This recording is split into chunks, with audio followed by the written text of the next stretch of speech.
হিস্ট্রির ইতিহাস টেনে দিয়ে আল্লাহ পাক কয়েকটা আদেশ নাজিল করলেন। সেই আদেশটা কোরআন এবং সুন্নায় আছে। আল্লাহ পাক প্রথমে ছেলেদেরকে বললেন, শোনো, সূরা নূর 30 নম্বর আয়াত। আল্লাহ পাক ছেলেদেরকে বললেন, তোমরা তোমাদের চোখ নিচু রাখো। এটা আমাদের দায়িত্ব, প্রত্যেকটা ছেলের দায়িত্ব। বেগানা মেয়েকে দেখলে চোখটা কি করবে? নিচু করবে, সিম্পল। তাহলে আপনি সিডিউসড হবেন, এক কথায়।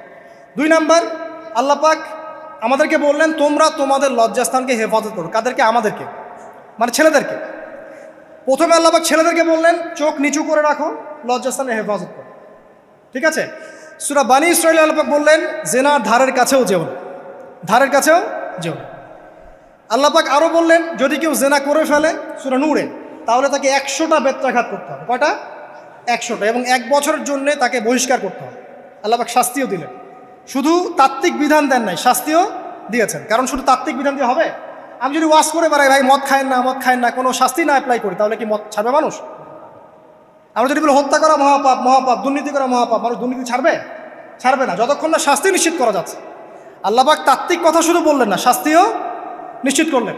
তারপরে আল্লাহ পাক আরও বললেন, যদি বিবাহিত কোনো ব্যক্তি ব্যভিচার করে, তাহলে তাকে রজম করতে হবে, মাটিতে পুঁতে তাকে পাথর নিক্ষেপ করে হত্যা করে ফেলতে। ঠিক আছে? শাস্তি। এরপরে দেখেন আল্লাহ পাক মেয়েদেরকে বলছেন, এবার মেয়েদেরকে বলছেন, তোমরা মূলত ঘরে থাকো। যদি বাইরের পরিবেশ তোমাদের অনুকূলে না থাকে, তোমরা ঘরে অবস্থান করো। ওয়াকরনা ফি বুয়ুতিকুন্না ওয়ালা তাবাররুজনা তাবাররুজাল জাহিলিয়াতিল উলা। তোমরা মূলত ঘরে থাকো। জাহিলি যুগে মেয়েরা যেভাবে নিজেদেরকে প্রদর্শন করে বেড়াতো, এই কাজটা তোমরা করো না। যদি করো তাহলে সমাজে বেহায়াপনা, ফায়সা বেড়ে যাবে, তোমরা নিজেরাই ক্ষতিগ্রস্ত হবে, যেটা ওরা হচ্ছে এখন। আচ্ছা, এরপর আল্লাহ পাক আরও বললেন, হে নবী, আপনি আপনার স্ত্রী এবং মুমিন নারীদেরকে বলেন, তারা যদি বাহিরে যায় যেন জিলবাব দিয়ে তাদের পুরো বক্ষদেশটাকে ঢেকে নেয়। তাহলে পোশাকের সংস্কৃতির শেকড় কোত্থেকে শিখবো? আমি কোত্থেকে শিখবো?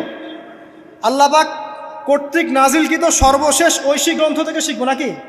যে বইয়ের মধ্যে কোনো ভুল নাই সেটাই তো আমার শেখার মাধ্যম হবে নাকি?